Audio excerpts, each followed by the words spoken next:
to Election 2020, Insights from History, coming to you from the History Department and the College of Arts and Sciences at The Ohio State University.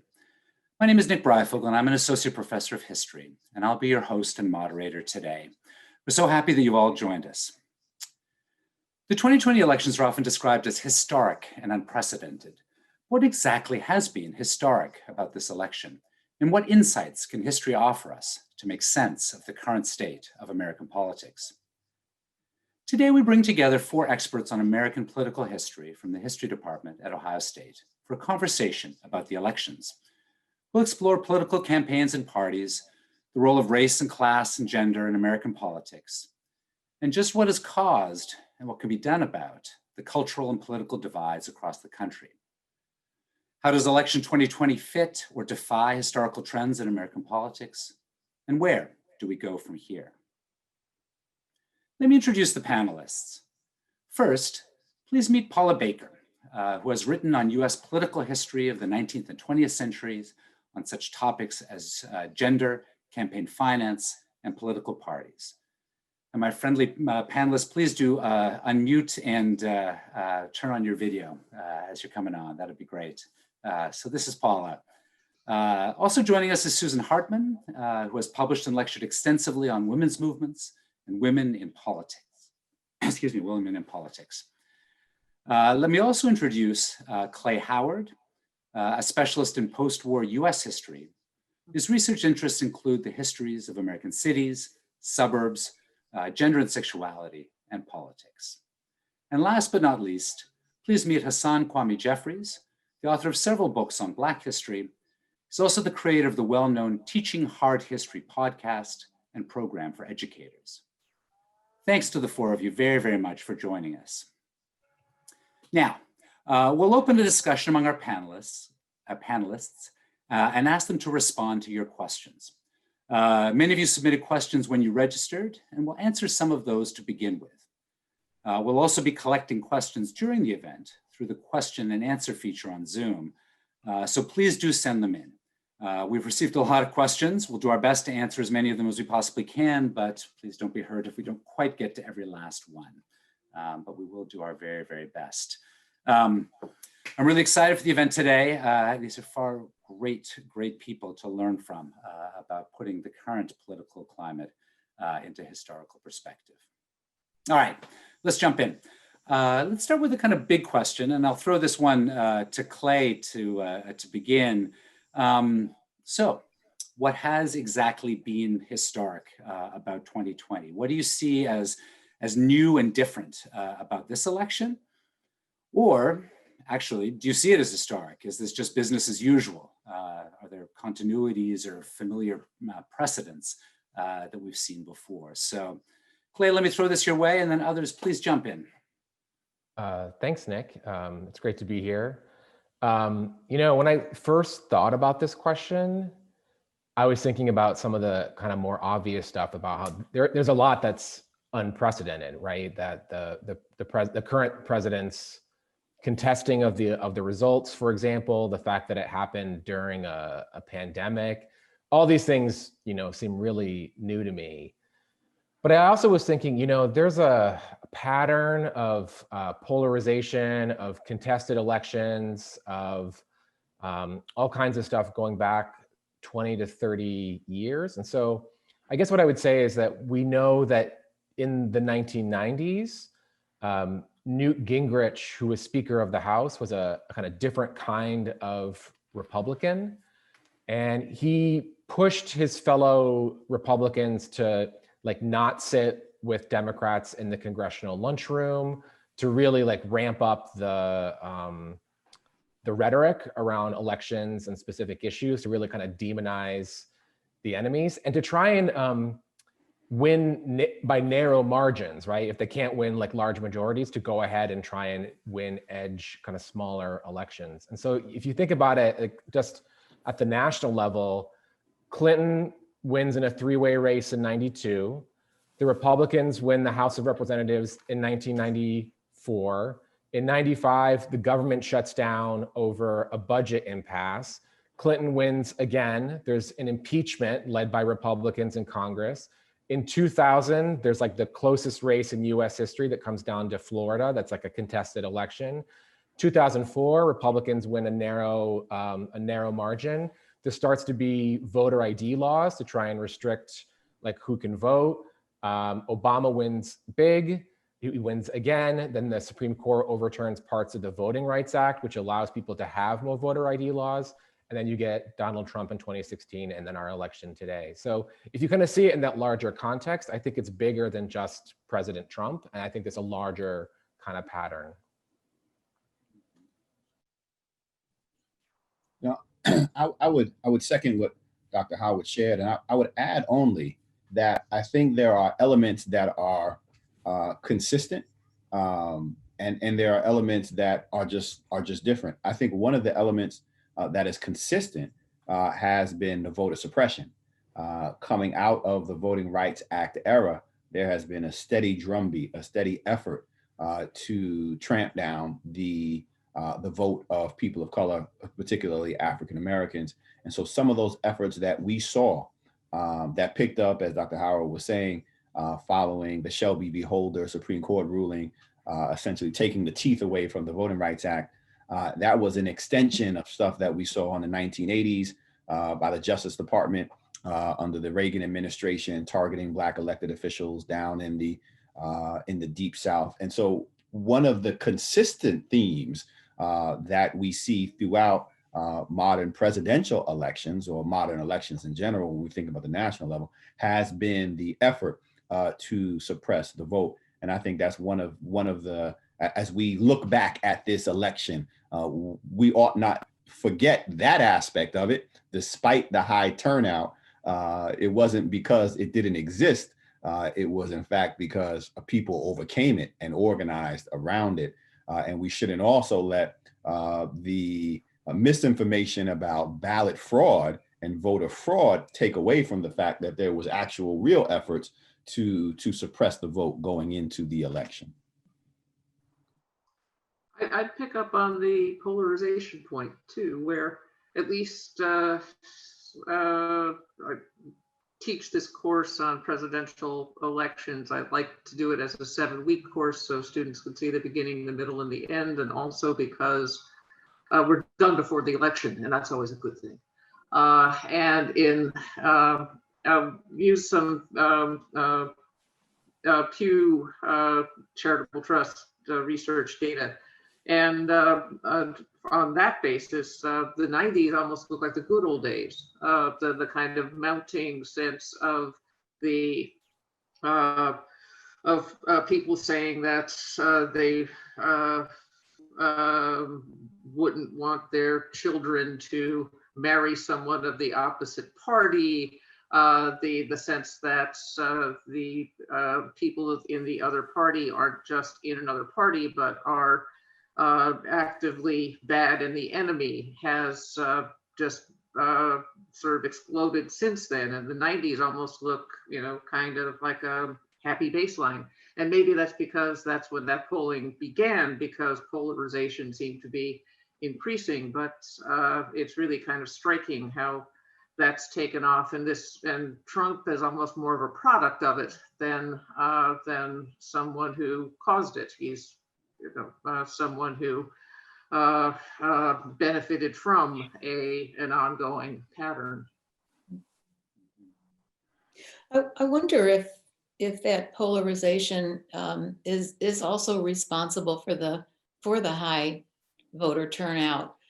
I mean, despite, as Hasan has said, despite the efforts at voter suppression, this was the highest turnout since the very early 20th century. I think it's going to be about 67 or 68%. So that is an enormous turnout. And I'd like to echo his comments about how people tried to fight against it in Georgia, which, as we know, is very, very close in the presidential election. Stacey Abrams and her organization enlisted 800,000 new voters since 2018. So the suppression has also in turn stimulated people to get out the vote and to protect voters. Mhm. It'll be interesting to see if that turnout maintains itself in the next election. Kind of following up on that, one of the questions that we were asked was whether, has there ever been a time before, talking about sort of unprecedented or new, has there ever been a time before where a kind of sitting president has contested the outcomes of the elections in the way that we're seeing at the moment, or is this something unprecedented ultimately? Paula, do you reach back in history? Do you find anything there? The very close elections of the past that were either contested or could have been contested, neither of those I could think of didn't involve incumbents. So, so it was a different situation. Mm-hmm. Mhm.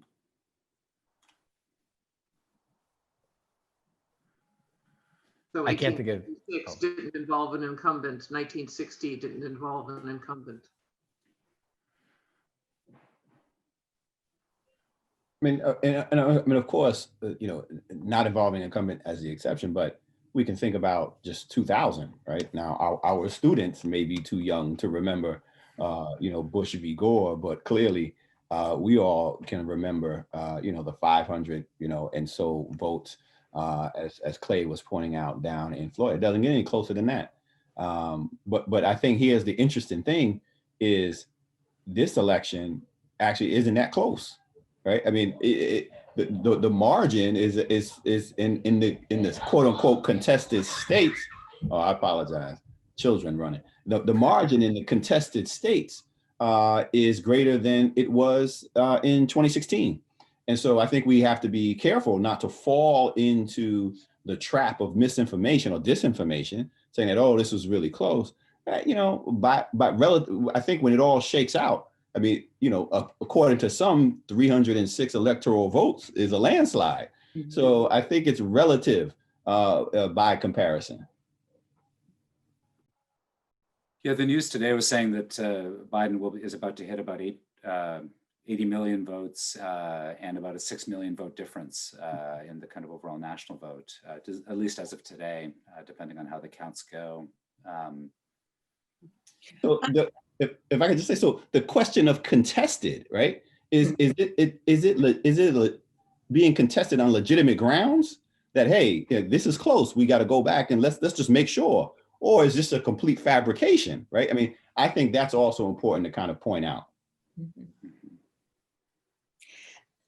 I'd just like to, if we're ready to slightly change the subject, but I'd just like to add something else that really is historic that we haven't mentioned yet, and that's the election of Kamala Harris as vice president. I mean, the first African-American to be elected vice president, the first African-American woman, the first South Asian woman. That really, really is historic, and we need to recognize that.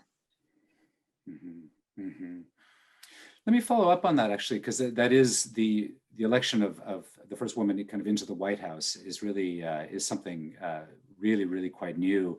We've had a lot of people who are attending the webinar today who are interested in kind of thinking about the importance of the women's vote in this election here, and so I'm curious, and maybe we'll start with you, Susan, on this. But just could you talk a little bit about the sort of trends in voting and campaigning, for office among women in this election versus others? What is again perhaps new or different today, or what are some of the kind of patterns that we've been seeing growing up over the past decades, say? Well, in terms of voting, this election carried on a momentum that has been in effect since about 1980, and that is the gender gap in voting. About 50%, about 57% of women voted for Biden, but only about 43, 44, 45% of men. So that's a gender gap, the difference between the percentages of men and women. That's a gender gap of about 11 or 10 or 11 or 12 points. And that, as I said, that's not new, but it did secure the election for Biden. I think it's also important to, when we talk about the gender gap, and that we bring race into it, because only a minority of white women voted for Biden. About 43, 44% of all white women voted for Biden. But he got a majority of the women's vote because Black women and other women of color voted for Biden in larger numbers than they voted for Trump. I think the figure for Black women is 90%. Of all Black women voted for Biden. And there's a gender gap in the African-American voting population too. About 79% voted of Black men voted for Biden, as opposed to 90% of Black women.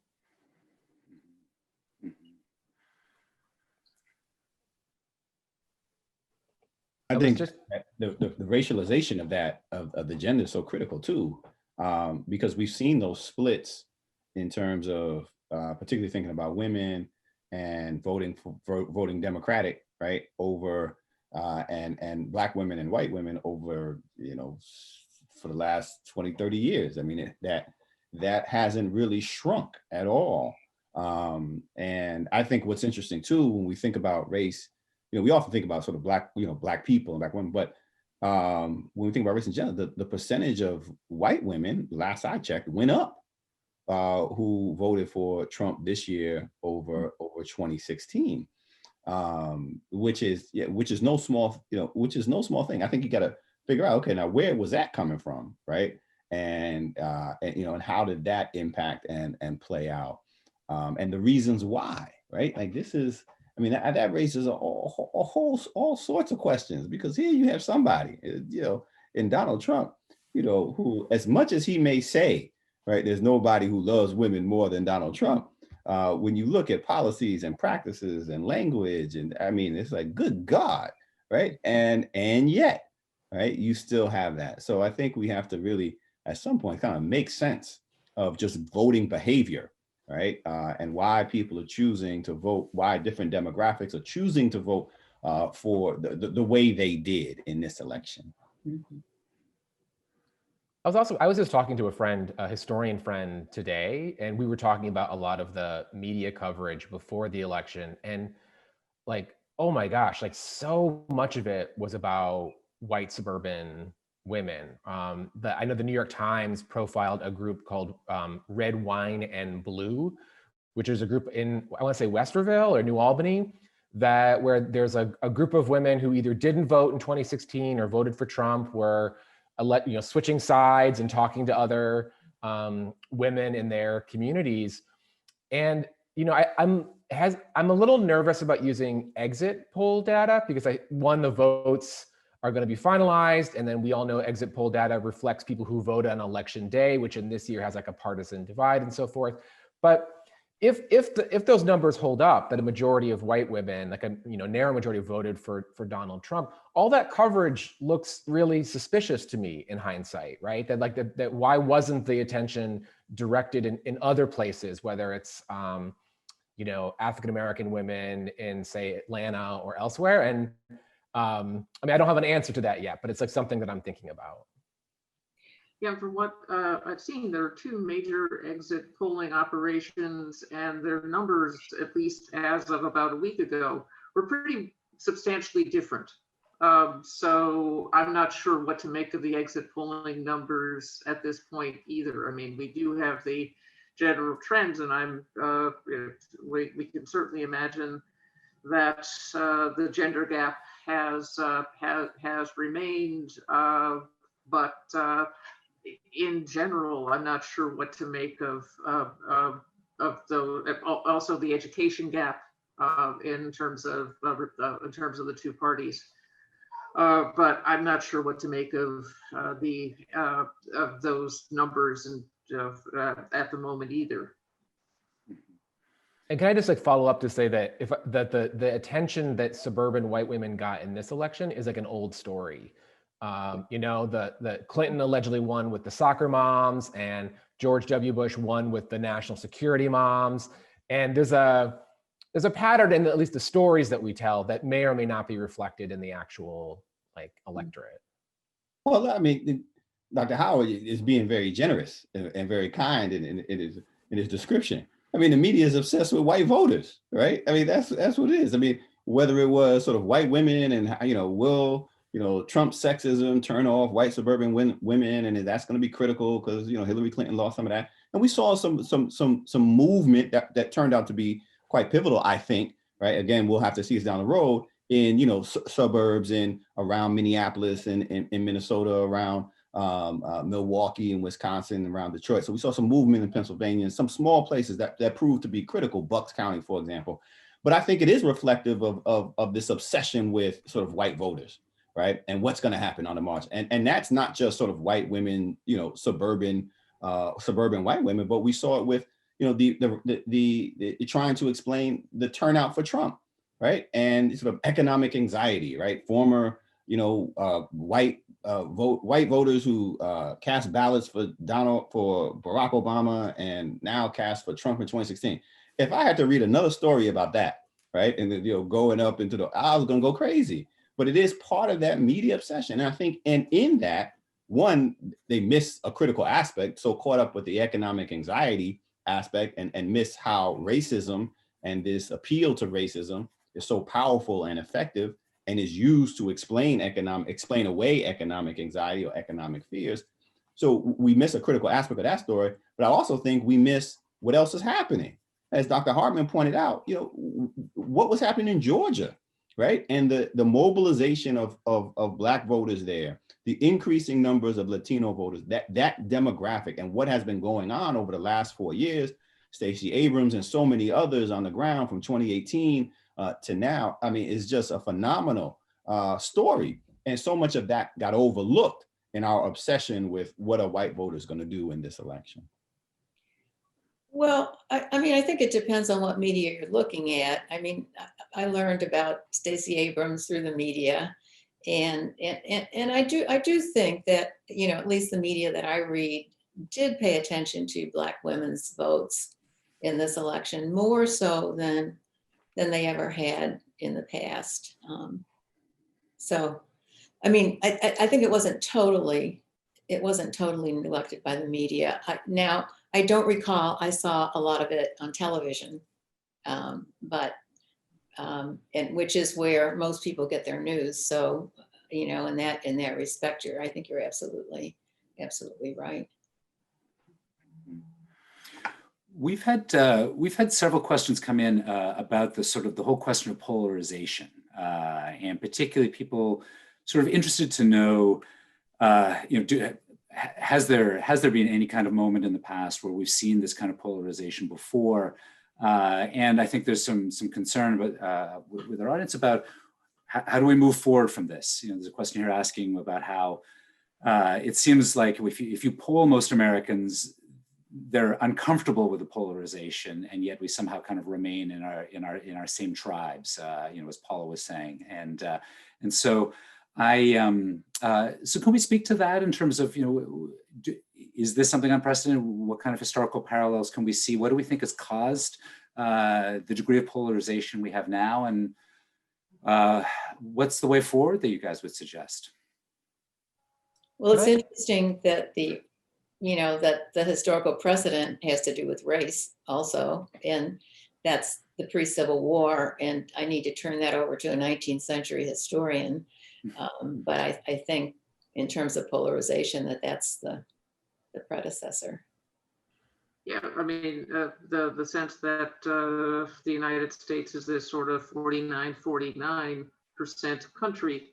We see that in the late 19th century, from like 1870, so the Reconstruction, post-Reconstruction elections, sort of 1876 through 1896, were generally close. It was unusual that there were very few circumstances where a single party controlled the House, the Senate, and the presidency, sort of like 40 years total in that span of time. And where the divisions seem to be cultural, some of that religious and ethnic, some of that around questions about immigration, and lots of it still coming out of the Civil War, and perhaps it's the case that that whole stalemated period didn't end until the sort of memories of the war dissipated, and arguably the divisions now are in good measure cultural still, and maybe this is a kind of sort of set of cultural battles that still are coming out of the 1960s and 1970s, and where they go and how that's sifted out. Because otherwise, I mean, the divisions don't seem to be particularly economic, but are much more cultural, based on race, culture, religion, gender, and not so much economic. Can I also say that you know, when I read the news, I am also concerned about polarization and the kind of divisions, but I also would say that I actually think that the polarization, if you want to call it that, is in many ways it's good, because if you think about like the periods in history when there has been less of a divide between the parties and there's been more of a consensus, those have also been like the Jim Crow era. There's been a lot of like sidelining of racial inequality, where whites come together to not address or reinforce white privilege. And so to some degree, the polarization, if you want to call it that, is about sort of like social movements putting pressure on an unjust system and other people pushing back. And so if you think of it that way, the polarization, although maybe scary, is also the possibility of like living in a better, more just society. Yeah, that's a fascinating way, interesting way of looking at it. I think it's accurate as well. And to think about the other part of the question, Nick, that you asked, like, okay, what do we do about it? Like that's difficult, because, and I don't think that's an easy way forward, because the polarization, particularly when it gets around race, and I think that is really, I mean, everything else is very much tied to that. I don't think you can separate that out, that it's not so much about race per se, as we'll often say. The polarization is around racism, right? Like, is racism, like, does it exist or not, right? Does it need to be addressed or not? And I don't quite know how you bridge that divide, right? Like, I mean, you're talking about people's basic humanity, and other folk denying that certain aspects just exist. That is that's an unbridgeable chasm, if you ask me, right? Because like, what's the middle ground on that? Okay, like, well, we're okay with you just maybe recognizing Black humanity, right? Like there are real issues that need to be addressed. So, like, I don't know where you go from that, right? This isn't just about policy, right? This is really about people. And that makes it, the last time we had something as deep as that, you think about the Civil War, like, how do you compromise on the enslavement of people or not? As though there were efforts too, right? That doesn't mean that they were right. And you saw where it wound up. So, I mean, I think that's a real, that's a serious gap that can't be easily sort of massaged or massaged away. In addition to the kind of race question, and you certainly read a lot about polarization being caused by a few other factors. One being kind of educational level, that increasingly there's this sort of argument that in fact our society is divided politically based upon kind of college educated or not, that's a major kind of dividing line. A second is generation, and then a third is sort of where you live, the rural, urban, suburban split. In what ways do you see these other kind of explanatory models that have been put forward in the recent past as kind of important to kind of explaining the polarization and perhaps reinforcing some of the things we've talked about in terms of race in particular and with the racial divide?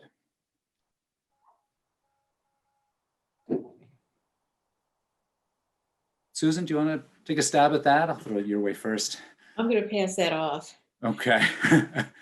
Well, Clay, as a great lover of things suburban, maybe.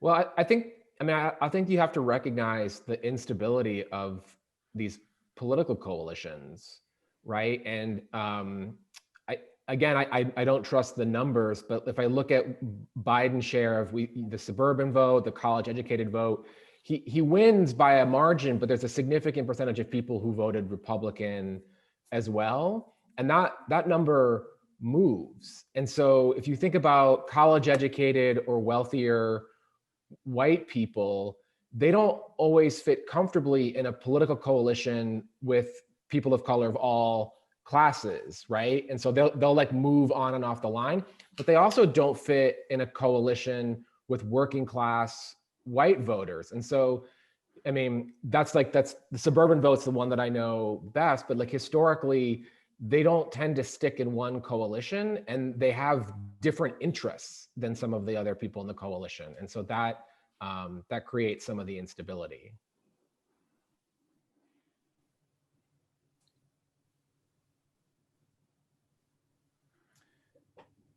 Paula or Susan or Hasan, do you have any thoughts on this question? I guess just to say that it's both parties have these pretty unstable coalitions, and where the extent to which democratic strength has come to be hacked into to some extent in major metropolitan areas, and a kind of party of very wealthy people and dispossessed people, and how that sticks together over time is and how that's going to play out in policy in the Biden administration is going to be interesting to see how that happens, where for example proposals having to do with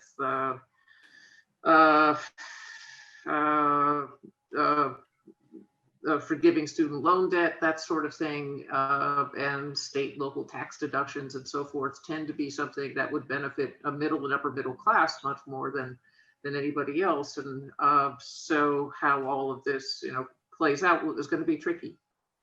Mm-hmm. Can I follow up on what I said earlier to add like an example? So some of you may remember in the Democratic debates that Kamala Harris criticized Joe Biden for voting against school integration, so-called busing, in the 1970s. And in the early 1970s, the courts were ruling in a way that was requiring school districts to merge, to do away with the history of racial segregation in the school districts. And suburban districts were facing real threats of being integrated, right? Maybe I shouldn't call it a threat, but like that was a real possibility then. In 2020, there's no possibility of that. That the law has moved in such a way where that's like not a realistic thing. And if you want to see what that looks like, not only does Biden choose Kamala Harris to be his vice president, they announced their campaign together in a high school in Delaware that fought integration in the 1970s, right? The so-called busing crisis.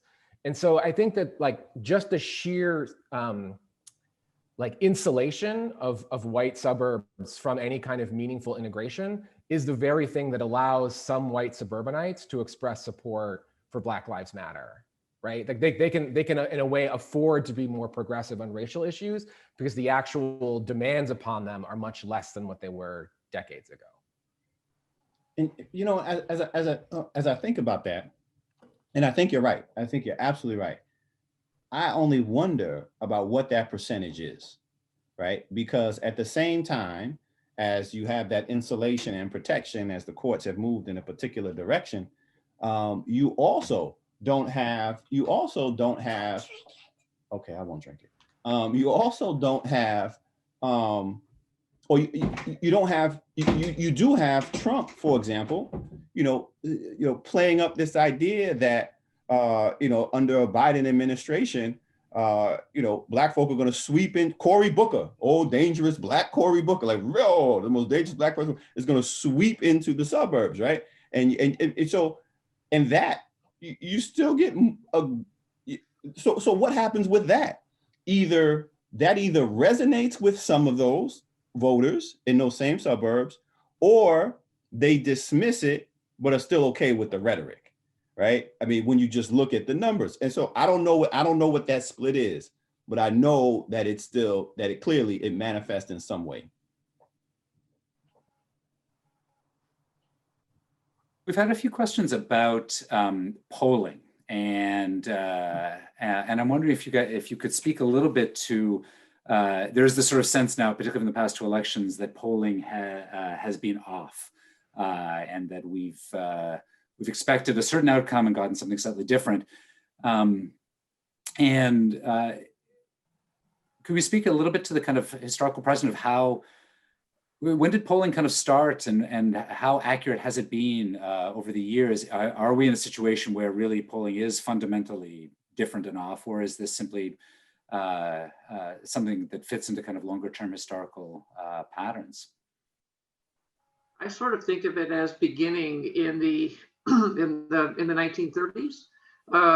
Franklin Roosevelt sort of had an in-house pollster who, in 1936, worked with not random samples or anything along those lines, but this guy was a geologist by training, and so understood strata and worked with the data that was around and so could look at, say, the famous Literary Digest poll and say, wow, if the middle class readership of this magazine is just slightly Republican, then we're really in good shape.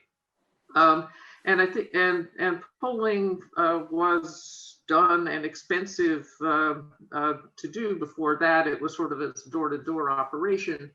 Once telephone use is really widespread and it's possible to run it that way, you kind of have a sort of golden age of polling, and where people would pick up and answer, and we're not yet in robocalls, and that begins to fall apart.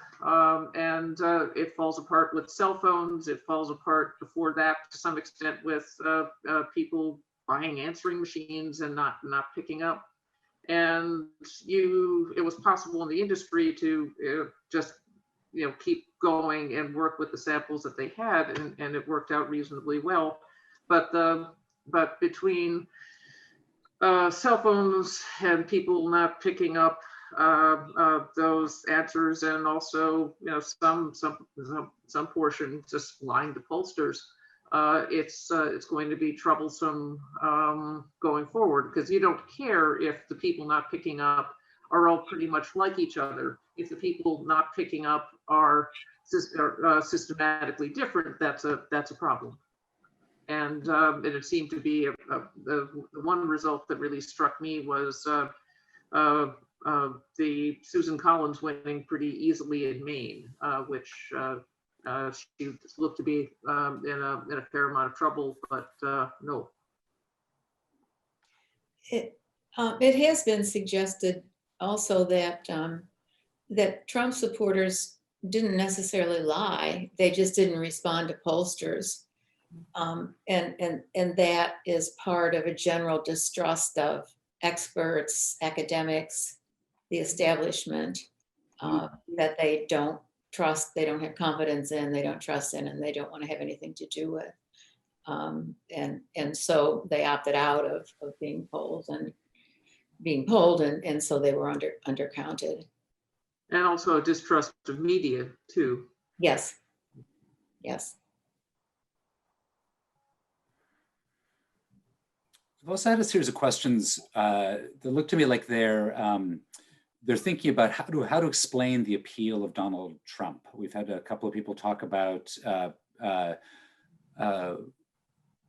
voters seeing him as a messiah or as the savior. These are, sorry, I'm just quoting from the people who've written in the questions, and also others trying to figure out what explains the kind of voting patterns for President Trump, either from women or from kind of working class voters and this sort of thing.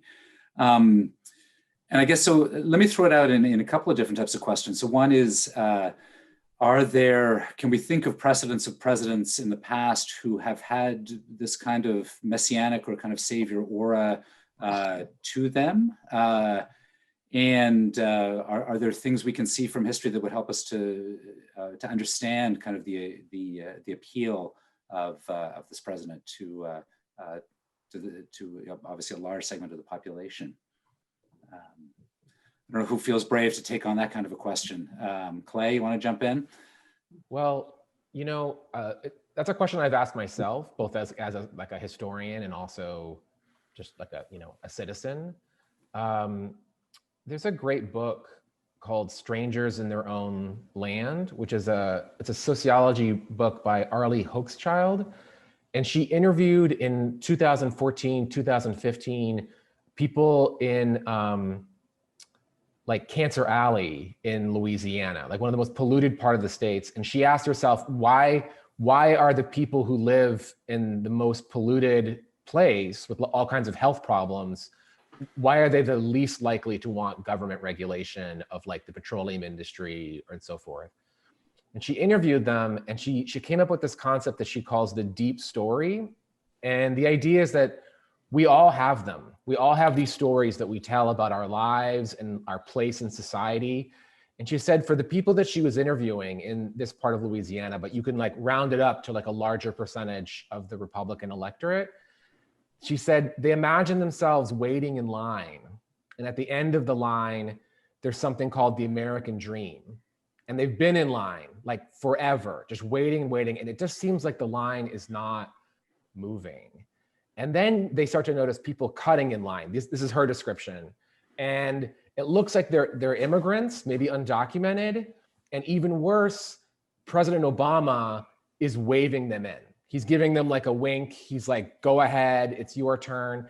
And as she describes it, they feel like they've been, these are the people in her book, right? Not necessarily everyone, but that they feel cheated and that they've paid their dues and that other people, particularly based on their race, are getting a shortcut.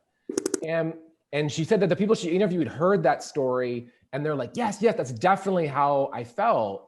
And so when I hear that story, I think, of course, there's like the long-standing, power of like white privilege in this country, right? To imagine other people cutting in line, but also like that the economy is sort of stalled, right? That like income inequality has been rising for decades, and the actual like possibilities for most people has actually also stalled. And I think that what the story does, it brings together people's economic anxiety and their racial anxieties and puts them together. And then Donald Trump, when he announced his election, spoke to all those things all at once. It is hard to make that consistent with the president who gives huge tax breaks to the rich. And part of that might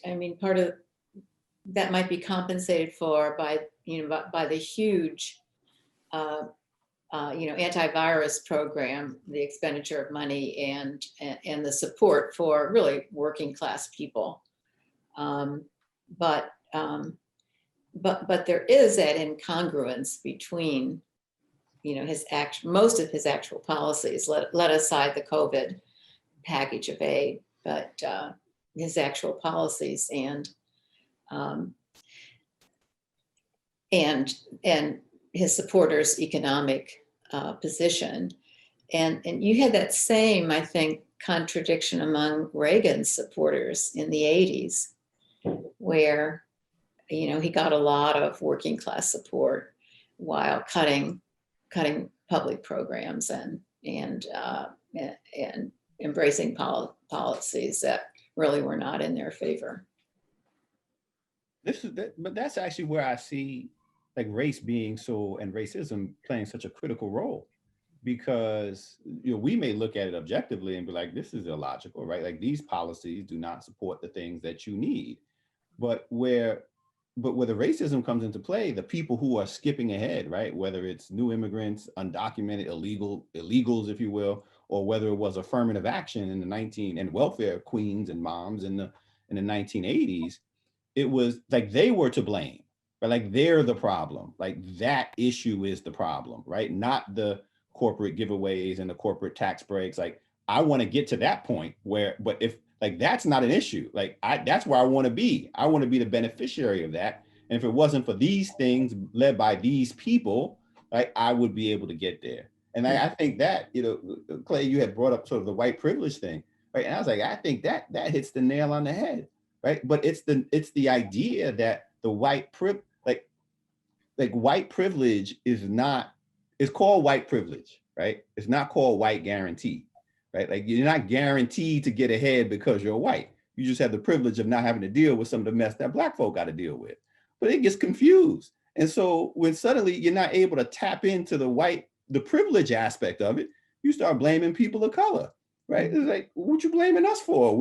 That's not our fault. You couldn't access your whiteness, right? Don't blame us. Like that has larger issues. And I think the relationship between the two, yeah, there's some economic anxiety there for sure. And the system hasn't been working out in their favor. Yes, we get that. How do you explain it? What resonates with them? And here I think racism as just a powerful political organizing tool is what we saw really play out over and over. And that's what Trump tapped into. And we can talk about populism. He was pitching racism. And he knew that if he knew nothing else, he knew how powerful it was. It would animate people who felt alienated, white folk who felt alienated. And it did that. And he also knew, or was counting on, and we were like, no, this won't work, myself included, that there would be enough white folk who would not be upset over it.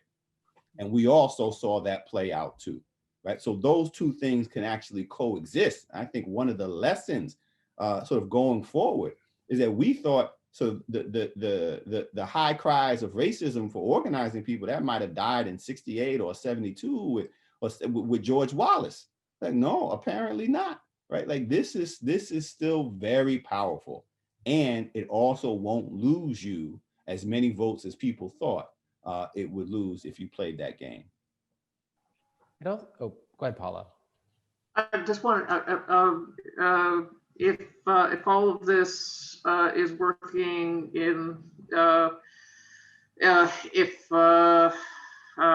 white working class poor people are in particular given to the appeals of Trump against their interests, how could they be brought back?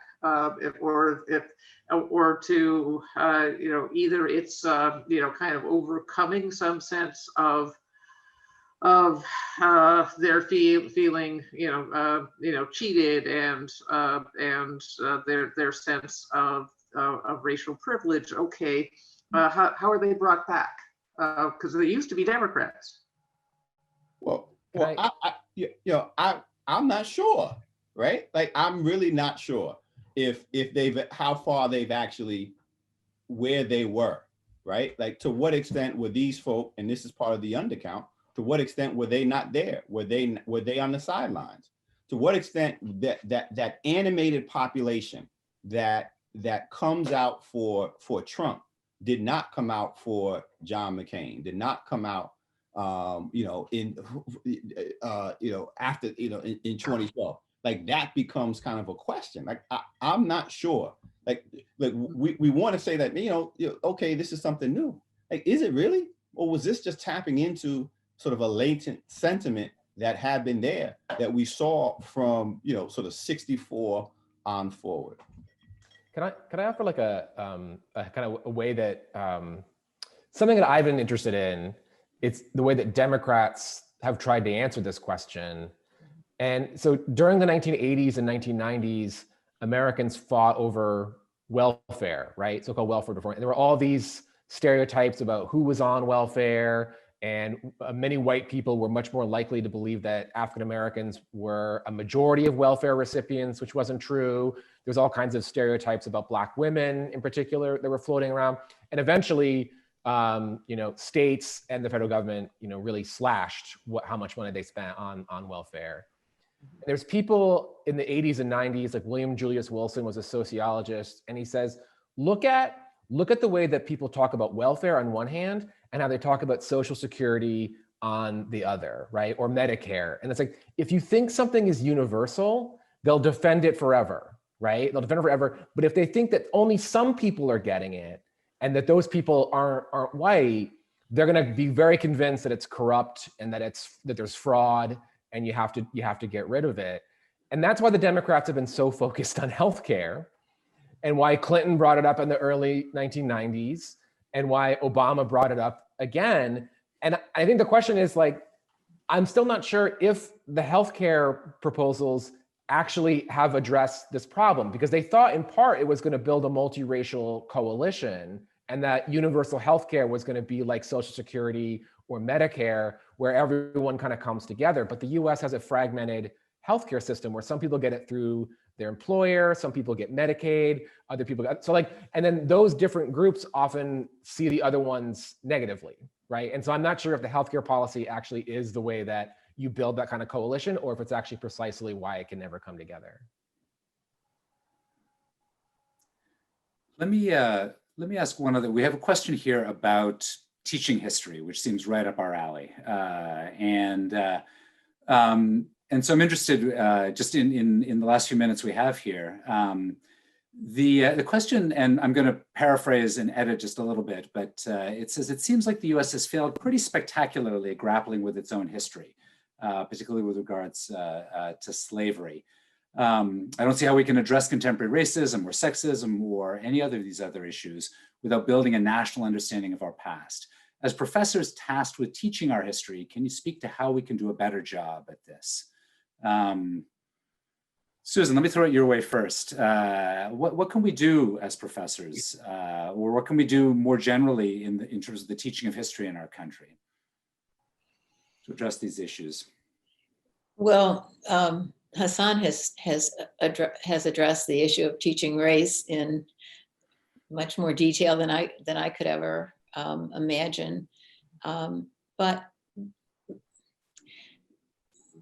I do think emphasizing history as a subject that everyone should, pay attention to, and without just being, a consistent critic of the United States, but really examining our past critically, rather than flag waving. Not that anybody that I know who teaches history does that, but I think the really critical examination of our past, and emphasizing the fact that the United States is not exceptional,